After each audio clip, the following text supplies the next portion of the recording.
Hello, I'm NASA astronaut Jessica Meir. I recently spent 205 days on board the International Space Station.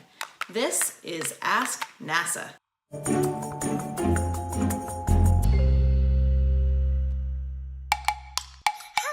my name is Sana.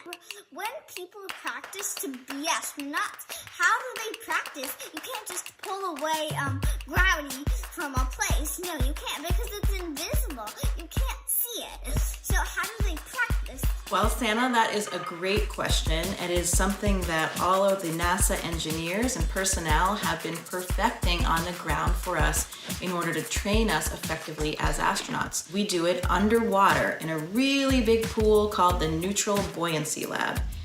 Underwater, we can mimic some of those effects. We can maintain what we call neutral buoyancy, where we don't float up and we don't sink down. We also have an entire replica of the International Space Station where we can learn and train in the inside of the space station.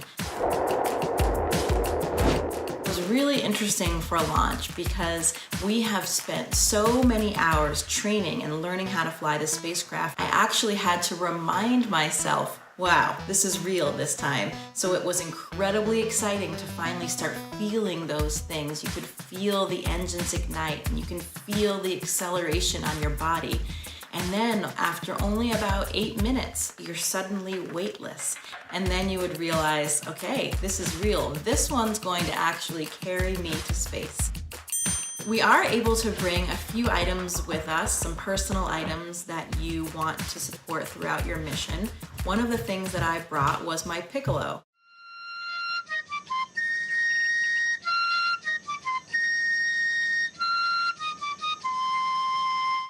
I also flew my panda bear, Pandemonium, who has been with me since I was 6 years old. He's been to the Antarctic, he's been traveling all around the planet, and now he's also been to space. So for me, my schedule, I was able to maintain about the same number of hours. Some people sleep much better in space than they do on Earth because they don't have things like sore knees or backs. Without gravity pushing down on you,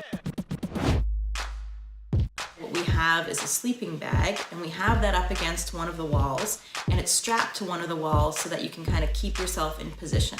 I would zip myself in the sleeping bag, and I also had a little belt that I wrapped around the middle, and I could put my arms down and try to keep them down sometimes. Sometimes I actually slept with my arms up over my head like that. Usually people like to secure themselves a little bit so you're not just kind of free floating everywhere and then kind of waking yourself up.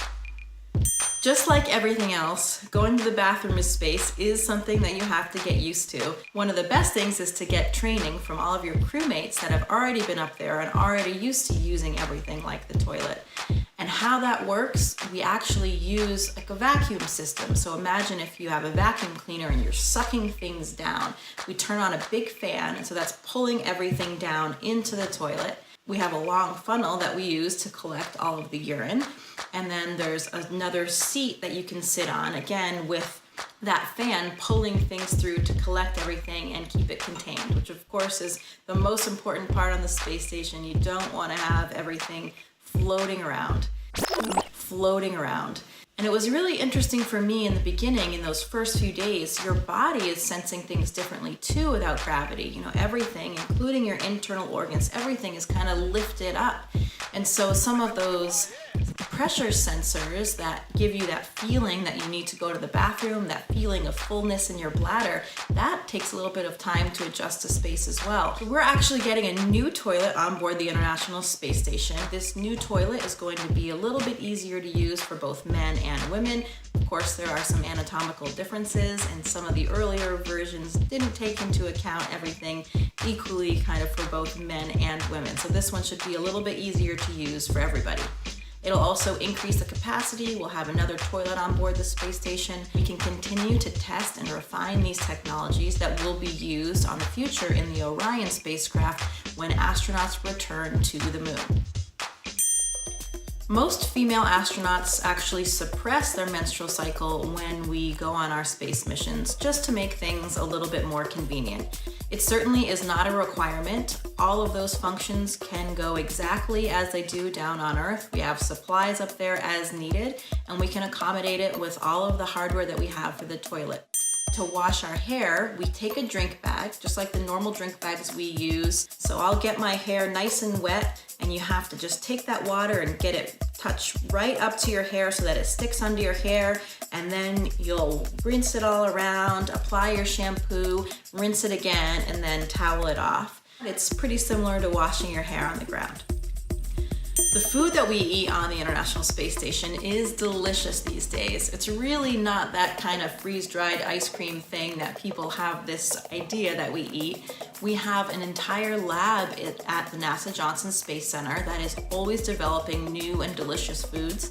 And I was even a subject for an experiment up there called Food Physiology, where I had a whole different kind of menu. Things like more fishes, higher omega-3s, more lycopene, more vegetables. I would say the only thing that is lacking as sort of a foodie here on Earth is the presentation. You never forget that first moment when the hatch opens and you take your first movements out of the space station and into the void of space. Nothing else between my boots and the Earth below. And you get much more of a sense of motion when you're on a spacewalk, of how quickly we're moving, passing over the Earth. 17,500 miles per hour, going around the entire planet every 90 minutes. You're in this spacesuit and your body is kind of at a strange angle, and it's 450 pounds of mass that you need to move around, and every movement is pressurized with your hands. Every once in a while, though, you do need to remind yourself just to take a moment and enjoy what you're doing, appreciate it. Christina and I both felt so privileged to have had any type of role in that historic event. And for us, I think it was the most important, not for our personal achievements, but really for the generations of women and minorities that were pushing the envelope when we didn't have a seat at the table. But that day, so many people were watching and so many people were excited. People of all ages, young girls, young boys too. And one of the things that it brought to mind was that anybody can accomplish their dream. No matter who we are, what we look like, or what our background is, those possibilities are open to everybody. Do you have a question for NASA? Write to us or send in your video using the hashtag AskNasa. For more episodes of Ask NASA, click the playlist.